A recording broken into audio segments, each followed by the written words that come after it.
В избиркоме республики состоялась жеребьевка бесплатного эфирного времени. В ней приняли участие политические партии, зарегистрированные на выборы в Народное собрание. Жеребьевка также покажет, под каким номером будут размещены названия и эмблемы избирательных объединений в бюллетенях. Эфирное время для кандидатов предоставляют национальная телерадиокомпания «Ингушетия», ингушский филиал телеканала «Россия», а также газеты «Ингушетия» и «Сердало». Всего в предвыборной гонке участвуют 4 политических партии. ЛДПР пойдут под номером 4, «Справедливая Россия за правду» номер 3, под номером 2 «Единая Россия», КПРФ первые в списке.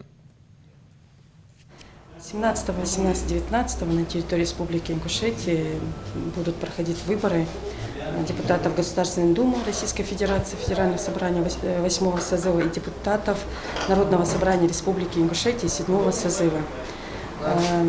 На сегодняшний день закончился этап регистрации списков кандидатов, выдвинутых по выборам депутатов Госдумы и по выборам депутатов Народного собрания.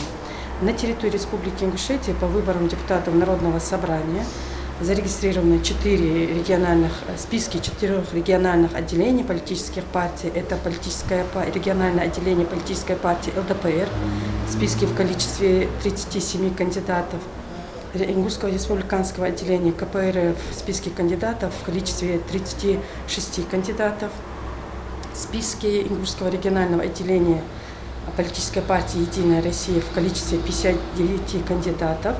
И списки Ингушского регионального отделения «Справедливая Россия за патриоты за правду» в Республике Ингушетия в количестве 33 кандидатов. На текущую дату по работе избирательной комиссии не поступало жалоб и обращений.